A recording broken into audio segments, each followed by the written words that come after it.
parietal peritoneum.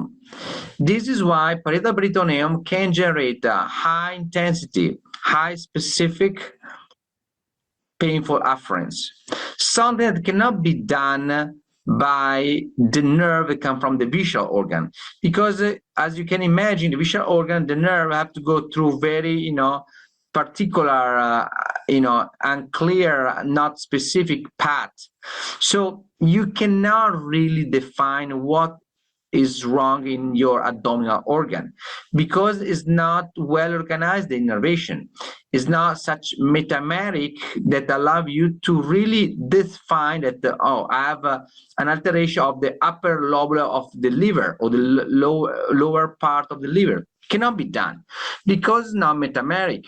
So you don't have the possibility to represent clearly in a map in your brain the origin of that afference. At the opposite, this can be done when the afference come from the wall, come from the stimulation of the parietal peritoneum. So that is why if you have a stimulation of the parietal peritoneum, you can say, oh, I have pain, it's a shooting pain at the level of the liver. I have a shooting pain at the level of the spleen. But doesn't mean that it's the spleen that is generating the problem. Is something that is stimulate the parietal peritoneum. And lucky for us, a lot of time it comes from the abdominal wall rather than visceral organ. So think about when you're running and you feel like a shooting pain on the side of your abdominal wall, and you believe that your liver is not doing well, or your spleen is squeezing for give you your blood. This is what the people tell you about this. In reality, it can be just the sliding between transversus and obliquo-internal when you're running to generate exceeding amount of friction in the transversalis fascia, parietal peritoneum. So you irritate the parietal peritoneum, you generate an afference that is interpreted by the brain as a visceral region, but in reality is a parietal, abdominal wall or region that can be treated and fixed much easier. So this is a critical concept that has to be taken into consideration, because lucky for us, we have a lot of symptoms that come from the wall.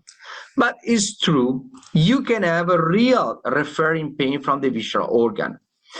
And as you can see in this picture, but you have a lot of this picture in other books, the size, the extension of the referring pain from the organ is very different. It doesn't reflect the extension of the organ. You can clearly see right here that the kidney have the widest representation of the pain in the surface. At the opposite, like the small intestine, is very little the referring pain that can occur, that can appear in the surface. It is kind of strange because a small intestine is a large organ. Kidney is a relatively small organ. So why there is such a discrepancy, such difference between the size of the organ and the extension of the referring pain? Well, the answer is pretty easy. The answer is that as stronger is the connection between the visceral organ and the musculoskeletal system, as wider will be the representation.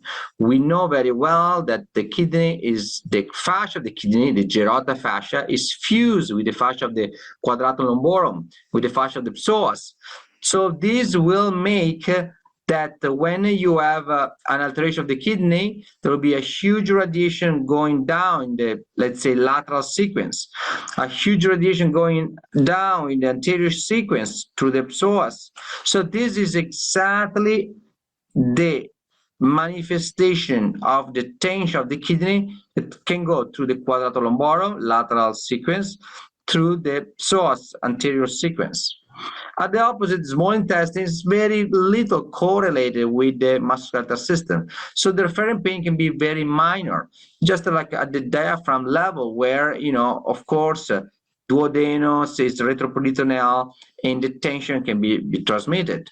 Or let's talk about liver. Liver, it can pull in the suspensor ligament, falciform ligament, central tendon, mediastinum, and so it can generate this kind of spreading pain that can go in the back, where of course there's a connection.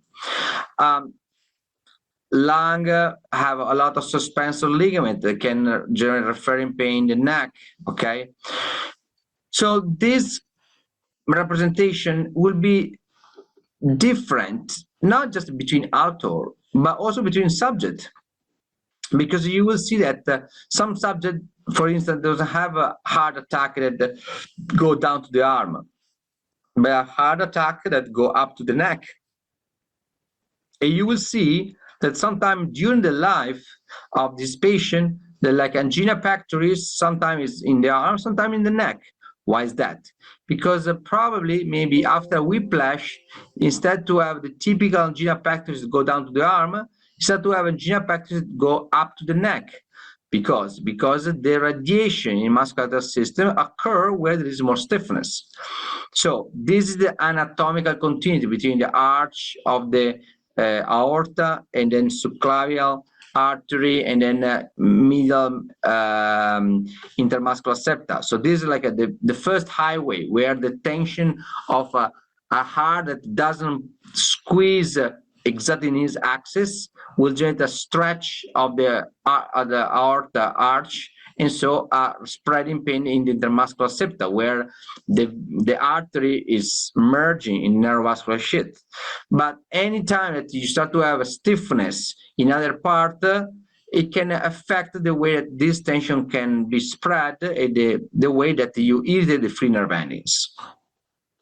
So this is why releasing the tension of the container, it can improve the mobility or motility of the organ and decrease this severe visual somatic pain. But at the same time, you can do vice versa, because if the muscular system is very tight, it can affect the mobility and motility of the organ, and so generate dysfunction. Let's give an example. So you have a patient that come in your office for knee pain on the left side from 4 months. It can be, it's always there, even a rest. Okay, look, during the night it gets worse. So what is the reason of this problem? And then you figured out that he had a kidney stone 1 year ago. So kidney stone is still a trauma, and kidney stone can lead to stiffness in the visceral fascia, and this stiffness from the visceral fascia, from the renal fascia, can go to the prevertebral fascia, retroperitoneal space, pelvic fascia, the fascia of the obturator muscle, the iliac fascia, and go down in the fascia lata, and so reach the knee. So you can have a referring pain, a visual somatic pain due to a visceral region. But don't forget, it can be also vice versa. You had a major trauma in the knee, major, has to be really major, with a major instability, and over time the patient starts to have a recurrent kidney stone. Because the tension from the knee can compensate over time above, it limited the mobility of the kidney, so the sand can have retention of the sand in the kidney and stimulate the production of kidney stone. So it's much easier the way visual somatic is much faster. Somatovisceral is when you have really run out the possibility to compensate in the musculoskeletal system, then you start to compensate in the visceral part. So don't forget that a lot of time musculoskeletal symptoms are just the peak of the iceberg of important visceral problem. So the patient comes for neck pain, and then you find out that there is a reflux, food intolerance, gastritis, a lot of other problems going on. So if you don't have a clear region of the problem, just take in consideration that maybe it has a visual region. This is quite simple to understand, because we have a lot of connection between visual organ and the wall. You see the round ligaments, the suspensor ligament, the falciform ligament of the liver, but there is a lot of other connections that are not well described in literature and are not pathological yet. Okay, of course, adhesion will make everything worse. So think about, for instance, the sternopericardium septa. Okay, so this structure here can be very tight. It can transmit the force from the sternum up to the esophagus. Have you ever tried to swallow like a big piece of meat and you feel like a knife going down behind the sternum? What is that? Is a increased stiffness of this structure. So when the food goes through the esophagus, it pulls this structure and you feel pain where? Where the tension of the fascia reaches the musculoskeletal system that has a much more somatic afference. So you don't feel this tension, but you feel like a kind of enthesitis right here. Or you can feel the tension like a knife going down in front of the vertebra. The knife, it means that too much tension in the enthesi of the mediastinum in the posterior part. So this, of course, can generate pain, but this, if it's severe, can generate, alteration of the deglutition of the swelling, so like a dysphagia, okay, heartburn, a lot of other symptoms.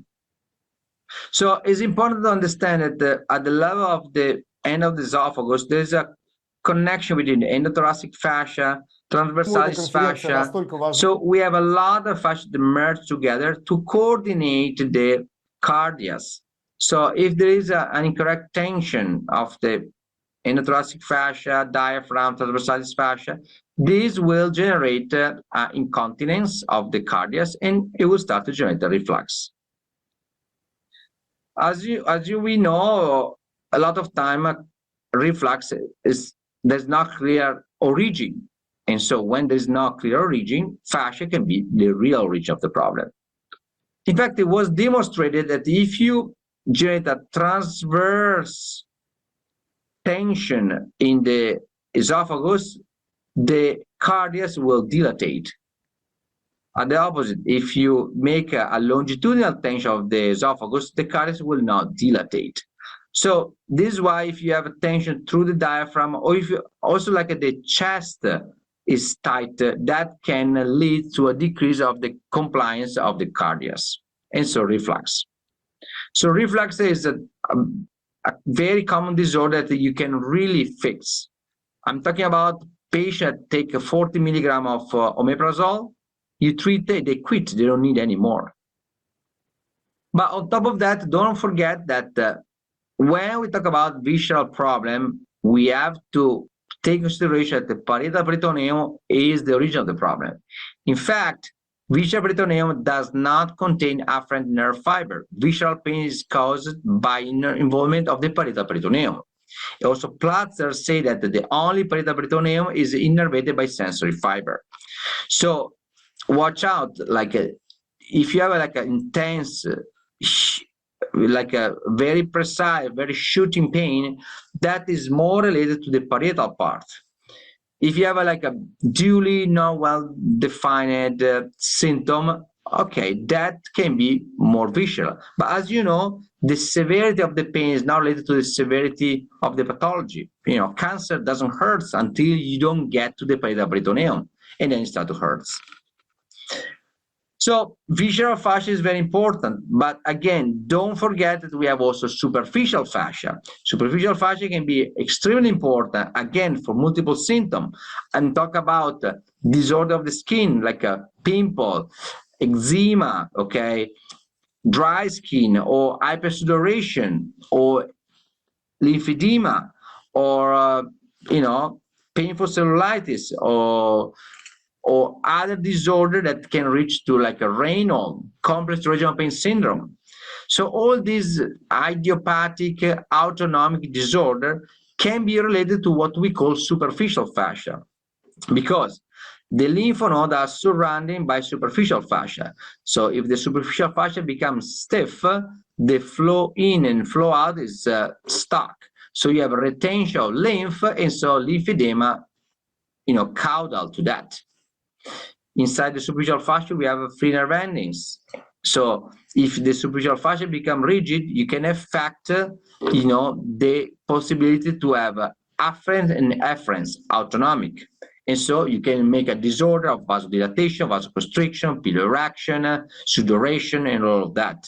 And on top of that, you can generate allodynia, hyperalgesia. The vein, all the superficial vein, they travel inside a bilamination of the superficial fascia. So you can have varicose vein, tiring feeling due to alteration of the superficial fascia. Again, don't forget that through the superficial fascia, you have to go with capillary, with nerves, with lymphatic vessels. So if the superficial fascia become rigid, of course, this can collapse. You can have like a white skin. You can have like a Raynaud. You can have all this kind of disorder. So I want to say that fascia is really important. We are very focused in the deep fascia, but we have all the visceral fascia, like you can see right here, falciform ligament, the omentum is very important. So all the mesentery, so all these fascia are very important for the mobility and motility of the organ. And on top of that, the superficial fascia is something really new for a lot of people. That type of fascia is now less important than the other one. So thanks for so much, and I hope that you appreciated this information about fascia.